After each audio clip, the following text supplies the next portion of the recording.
our last point today of lesson number 2. God is the transcendent one.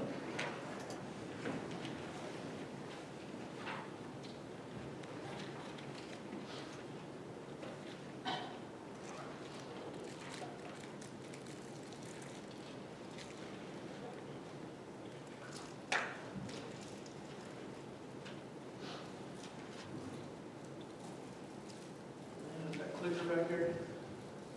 On the side of it.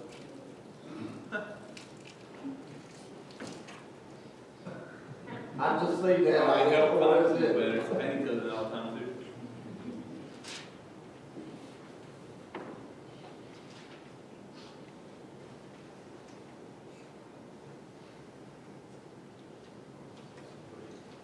I go to 2, bro. Well, I see that set up. We have been looking from lesson 2 about God being the transcendent one. And just as a quick, maybe somebody can pop quiz, what does transcendent mean? God expresses a characteristic of transcendence. What is it? Above everything that's going on down here, right? As we stated, He is aware of our needs. He's aware of things that are going on down here, the difficulties, the good times, the bad times that we have. But He is not constrained to the limitations that we have here on earth. When you have to call out up to Him, as we saw the people of Israel doing on a couple of different occasions now through this lesson, we've seen Him hearing the cries of Israel and having to come down and do something about it, right? He was down in the midst of them while they were in their slavery. He then came down to Moses in the version of the burning bush.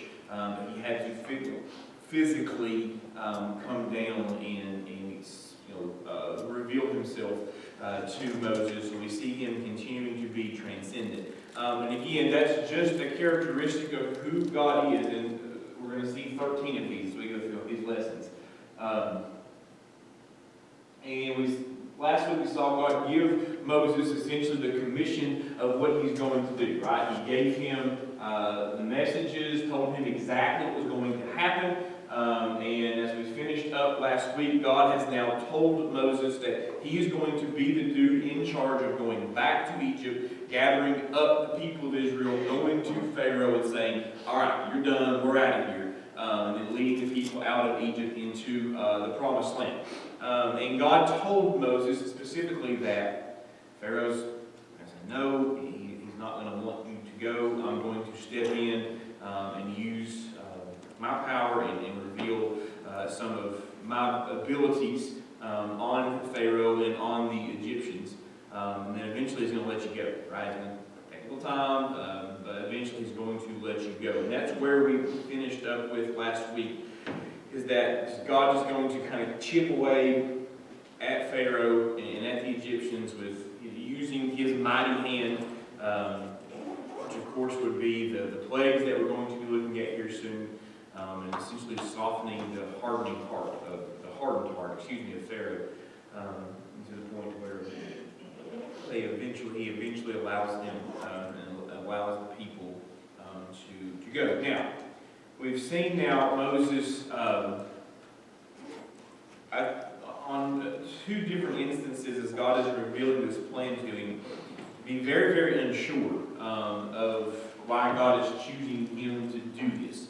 He's been questioning God a little bit and been asking Him to, why me essentially? What am I going to say to these people? Last time I was there, that was trying to be a bit of a leader, and they rejected the fact, saw me kill my Egyptians, and we've seen some of the questions that Moses has been asking. And we finish up at the end of chapter 3 with making the statement that Moses should have had full and total confidence in God now that he has had this conversation with him, right? He's laid out the plan, he's given him the PowerPoint bullet by bullet exactly what's going to happen, and God has revealed to him now a couple of times. He said, I am the I am. I'm the one that's has the power and the ability to do this. And that's all that Moses should have needed to hear and to know to satisfy inquiring mind, right? And his wondering, worried, concerned heart about the situation. But, as we see here at the start of chapter 4, Moses has not yet fully come to the complete point of trusting God as being the I am. Okay? So he questions God here once again, and God kind of further reveals more of his power, does some more object lessons for Moses essentially, that kind of continue to help build his trust in God. Okay? Let's go back to verse 18 real quick with me of chapter 3. And just from last week. Because this was God's promise to Moses that they would actually, in fact, listen to him. And Moses asked, if I go, what am I going to say to these people? And he says, and they shall hearken to thy voice, and they shall come, thou and the elders of Israel, unto the king of Egypt, and he shall say unto him, the Lord God of the Hebrews hath met with us. And now let us go, we beseech thee, 3 days' journey into the wilderness, that we may sacrifice to the Lord our God. So, God was promising here in verse 18, promising to Moses that in fact the people of Israel would listen to him. Okay? And he had told him that now a couple of different instances. But Moses here at the start of chapter 4 continues to play the, well, what if this happens? Or what if this happens? He continues to play the what if game of God, right? I mean, he still thought that the Hebrew people, the Israelites, might not believe that God had actually appeared to him. Okay, you see verse 1. And Moses answered and said, what? But what if, but behold, what if they will not believe, right? But behold, they will not believe me, nor hearken unto my voice, for they will say, the Lord hath not appeared unto thee. Moses was like, we took Pip to just jump a couple weekends ago. And of course, you all know she's spent most of her life around the boys, so she's just as wild as a bucking hen. In a place like that, it's just like sensory overload, and she's just everywhere. But over there, they had essentially kind of like a little diving board that you jump off into this little air like pool thing that hits, and it's probably about a 10-foot drop. And she saw the old kids jumping off of it, and she was bound and determined to get up there and go jump. And is a little more cautious than I am with that type of thing, which is good. But she was determined to get up there, so I said, well, I'll take her up there and see. So she gets up there and she's all excited, and she gets to the edge of it, and she kind of stops. And she's looking, and then she's backing up, and she's looking at Haley, and she's kind of unsure, and then she's backing up, and she's kind of unsure, she kind of maybe puts a little bit of her foot off, and then she doesn't want to, and then she gets kind of nervous, and then eventually Haley kind of gives her a little nudge in the butt, and she jumps. This is Moses right here, right? He's at the edge of that pool, kind of dipping his toes in the water. He's like Pip. He's at the edge of that thing, kind of looking down. Maybe that's a little farther than I thought it was. He's not sure if this jump is what he should be taking. Exactly what 80-year-old Moses is doing right here. Not actually sure if the dad's going to catch him when he jumps off. And maybe hold him up in the air when he kind of jumps into the deep water. The perceived risk here of drowning, jumping off that platform, nagged at him and caused him to have some doubt. And we've all been in that same situation before. Moses, though, is dealing with it when this command that God has given him.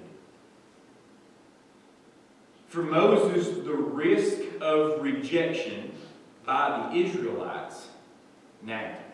He felt compelled, because of that nag, to raise the what-if scenarios as if God had not thought all the way through this plan and was in control of it the whole time anyways. Moses here is thinking that God's plan was powerless, God's ability here powerless to bring about the outcome that he has told Moses was going to happen. But we see, get down into verse 2 and 3, God patiently here right, very patiently continues to provide Moses with signs and things to show him that he indeed was with him and that he appeared to him. Okay, we see the first instance in verse 2 of that. As if the burning bush wasn't enough, that wasn't consumed. Moses needed some more. And the Lord said unto him, What is that in thy hand? And he said, A rod. Of course, what was Moses doing? He was a shepherd, right? He was taking care of the sheep. We know they had their staffs to help corral, probably had a little curved neck on to help get in and out of places and help walk and all that different things. We know exactly what he's holding in his hand. So he tells him, What's in thy hand? And he said, A rod. Verse 3, he said, Cast it onto the ground. And he cast it onto the ground, and it became a serpent. And Moses fled from before it. So patiently here, God's continuing to give him some examples. And he did. He took a staff, and he threw it on the ground. Of course, it became a snake. And as soon as it becomes a snake, what do we see Moses do?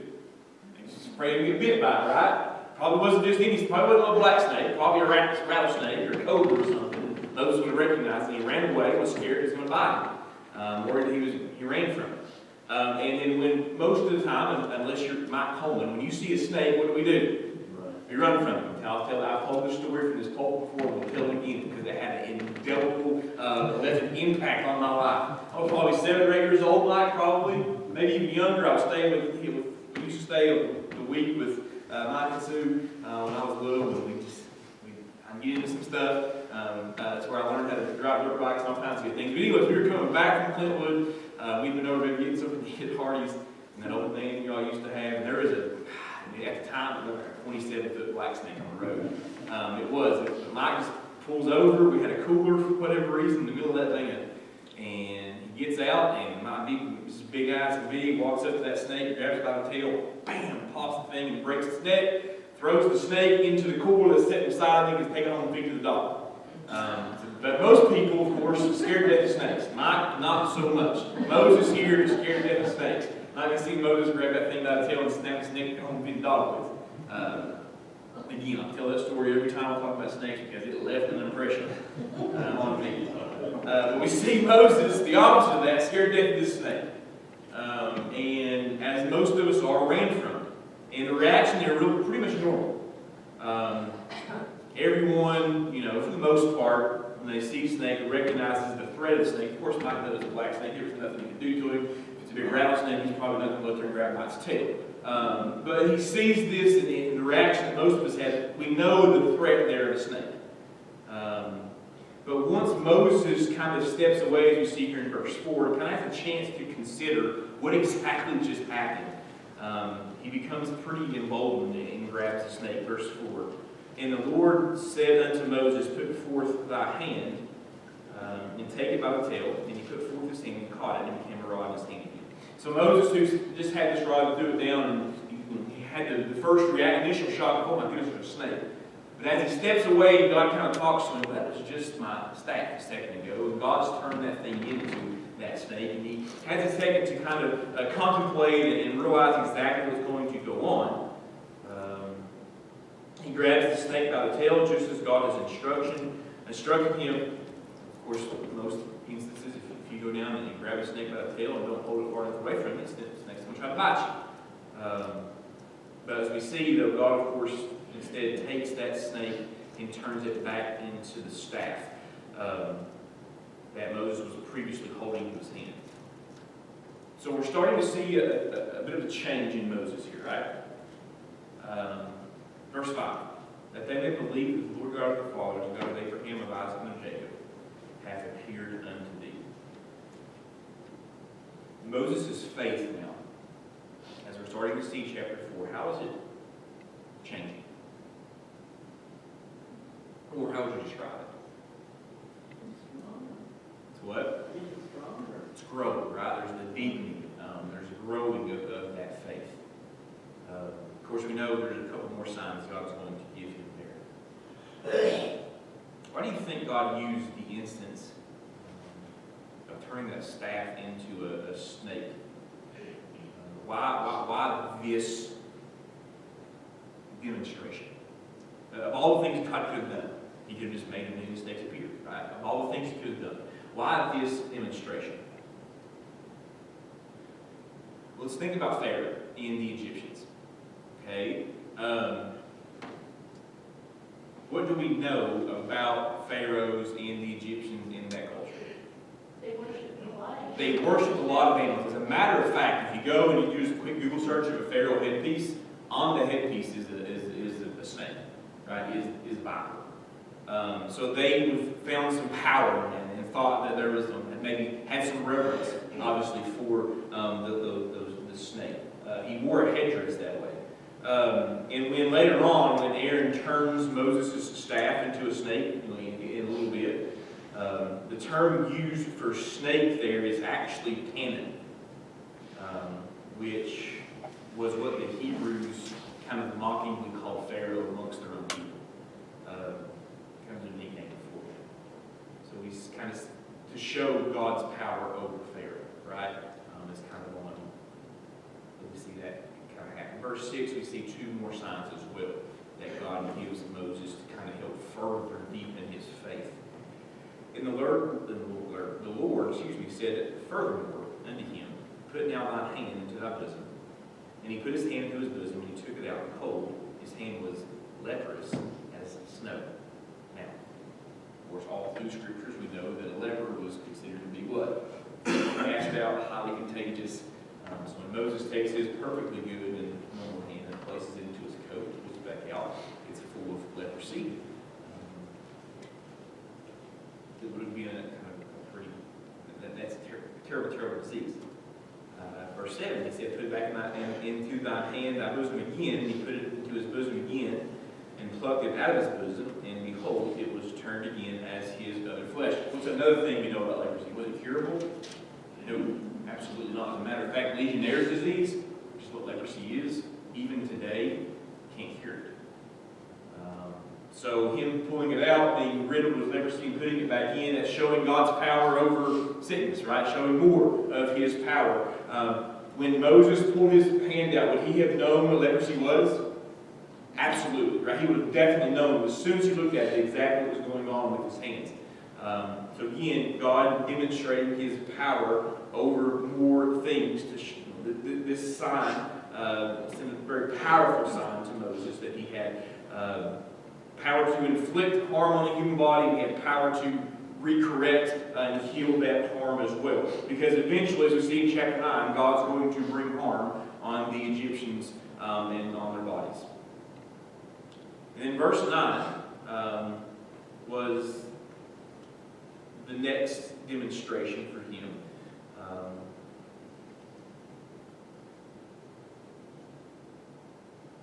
And it shall come to pass, if they will not believe also these two signs, neither hearken unto thy voice, that thou shalt take of the water of the river, and pour it upon the dry land, and the water which thou takest out of the river shall become blood upon the dry land. Later on here, God's going to turn all of the waters, of course, of the Nile into blood as the first of the 10 plagues against Egypt. And if you remember, back from a couple of chapters ago, the Nile River, which was the reason, largely part of the reason why the Egyptians were so powerful. But what were the Egyptians doing to the Hebrews' boys? Throwing them into the Nile River, correct? That's one of the ways they were getting rid of them. So the next part here was scooped from the water as part of the third sign that's going to turn to blood as it's poured out. And this would have sent a very powerful message that was most likely not lost on both God's people and the Egyptians. They knew this were countless Egyptians had murdered Hebrew boys, and the blood from those Hebrew baby boys was therefore at one point in the Nile, and God, of course, well aware of this atrocity, turning this water into blood shows more of God's power over pretty much everything. And we'll clearly see that later on, right in chapter 11, when God takes the firstborn during the last plagues. So God here clearly in continuing to demonstrate his transcendence, his aboveness to Moses. Right? And it's just further cementing or solidifying Moses' faith in God. and showing him that he is the transcendent one who has the unlimited power and knowledge, and therefore able to do whatever he wants and whatever he desires to do. So we see as Moses is questioning God, I don't know if I can do this. We kind of see the doubt and the fear and the worry and the concern. God demonstrates his power to him.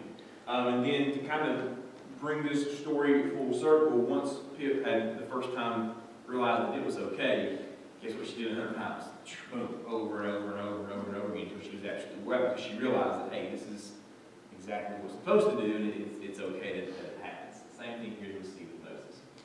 So to finish this up, we see God's promised his presence in verses 10 through 17 to Moses as well. Once God demonstrated by deed here that he was worthy of Moses' trust, Moses here becomes more direct in addressing some of the problems that he has with God's plan. So these things have just happened to Moses. The staff turned into a snake and then turned back into a staff. His hand turned into leprosy and then turned back into a perfectly healthy hand. Moses continues here a little more direct in asking God or revealing some of the things that he was concerned with. As a matter of fact, we see him flat out telling God that he doesn't think he has what it needs to take to convince these people. Verse number 10. And Moses said unto the Lord, O my Lord, I am not eloquent, neither heretofore, nor since thou hast spoken unto thy servant, but I am slow of speech and slow of tongue. So Moses continues to say, I just don't think I can do this. Now, would Moses have been a very, very eloquent speaker with the teaching and learning that he did while he was in Egypt? Absolutely. He would have been well versed in all those things. And even though he had spent 40 years as a shepherd, those tools and those abilities, while probably being a little bit out of practice, would not have just gone away. They were still in the bank. He would have been able to tap into those when he needed to. And he knew that, but he's again trying to find some more excuses on why he would not be able to convince God's people. Verse 11, and the Lord said unto him, Who hath made man's mouth? Or who maketh the dumb or deaf? Or the seeing or the blind? Have not I the Lord? So Moses' excuse here, why was it an affront here to God? Well, why did God not care about Moses' excuse? What did he say? What had God done to Moses? You know, the 87 muscles that help move Moses' jaw and tongue to form language, and the way he can his mouth and move it and use breath, and his nasal cavities and his larynx and his pharynx and all those things to speak. And the reason he was able to ask God this question, God had taken each one of those individual cells and formed them perfectly so that he was able to do that. And then in some people who aren't able to use their mouth, like aren't able to speak as well, or aren't able to hear as well, or aren't able to see as well, you know what God did? He designed those people that way too. So God's taking Moses' excuse and kind of just scoffing at it and saying, Moses, do you not think the reason you're standing there, the reason you're breathing the way that you are, that carbon and oxygen is transferring in your lungs the way that it is because I made it that way. I designed it. I designed how it worked. He would help, well, he was in charge of those cells, those muscle fibers. He could help Moses speak as he needed, when he needed. Moses just needed to trust. God told Moses not to worry about what to say or how to say it. He had made Moses' mouth exactly the way he wanted it. He would be with Moses' mouth and teach him what he should say. Verse 12, Now therefore go, and I will be with what? He doesn't just say you, right? I will be with you. He specifically takes Moses' excuse and gives him an answer for it. Right? He says, I will be with what? Your mouth. Specifically your mouth. I will be with it and teach thee what thou shalt say. God again focusing to express to Moses that he would be with him. Okay? What advantage advantages might those with a weakness or a deficiency have as they seek to serve God? What advantages would those in Moses' instance here, he thought his speaking was a weakness. But what advantage would those with weaknesses or deficiencies have if they were to seek to serve God? That God did it on purpose. Exactly right. They're going to have an advantage there that seeing God work through them despite their weaknesses, a lot of times is more powerful than somebody who maybe doesn't have those weaknesses and is being used. Right? They get to see more of God's power in their lives. Verse 13, he said, O my Lord, send, I pray thee, by the hand of him whom thou wilt send. Moses, unconvinced here of the sufficiency of the presence of God, asked God finally to do what in verse 13? He said, O my Lord, send, I pray thee, by the hand of him whom thou wilt send. He just finally breaks down and says what? Send somebody else. Don't make me do this. Send somebody else. Moses here at this point, he's on his last string of exasperation and trying to get God to do, not make him do this. Moses doesn't understand here that this call that God had given him, there's no fine print, there's no escape clause, there's no way of getting out of this. God was going to use Moses no matter what Moses decided. Moses just simply would miss out on seeing the full extent of God's work if he didn't fully trust him. Moses would still lead, but Aaron's capable voice would be the main line of communication between God and his people. God would speak to Moses, who would pass on to Aaron the message to communicate to the people. Verse 14, and the anger of the Lord was kindled against Moses. Right? Moses had asked why, or not me, one too many times. The anger of the Lord here was kindled against Moses, and he said, is not Aaron the Levite thy brother? I know that he can speak well, and also, behold, he cometh forth to meet thee, and when he see thee, he will be glad in his heart. And thou shalt speak unto him, and put words in his mouth, and I will be with thy mouth, and with his mouth, and will teach you what ye shall do. And he shall be thy spokesman unto the people, and he shall be to thee instead of a mouth, and thou shalt be to him instead of God. And thou shalt take this rod in thy hand, wherewith thou shalt do these signs. So Moses continued to plead enough times here that God finally gets upset with him and says, okay, you know what? You should have been the only person involved in this. This using of Aaron only happened after God got upset with Moses. He continued to say no. Now, if we think in 10 or 15 years here down the line, as Moses is getting the Ten Commandments on Mount Sinai, what is going on below? While Moses is getting these commandments, what's going on down below there? You recall? Aaron's making a calf for the people of Israel to melt down the golden stuff that they got out of Egypt, to make a calf so that people can. So he gives in to the people, right? They're wanting this, and he's seeing this as well. He's making a calf to worship. Do you think that would have taken place had Moses just said, all right, God, I got it. I don't need Aaron. Would that same thing would have happened? No. Maybe, but probably not. So we see Moses' doubt early on here is causing him more problems down the line because he just didn't seem to say, all right, God, I don't like this. I'm probably not going to be very good at it, but I'll do whatever you need me to do.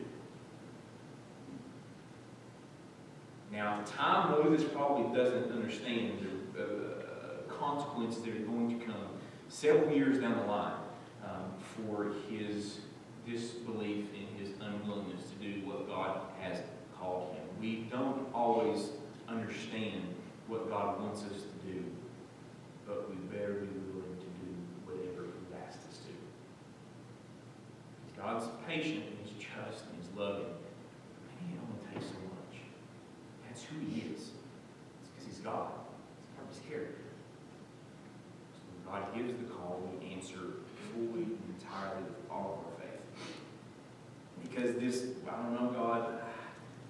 really don't want to jump right now, this seems scary, get somebody else to do it. Have somebody else maybe help it. It cause us more problems down the line than we would have had to start off with. Guys, when God says jump, we jump, no hesitation. Let's pray.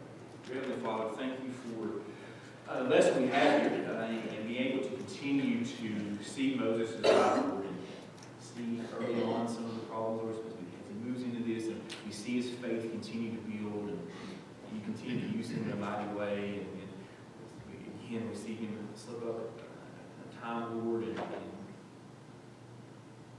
just looking at and learning about the life of Moses.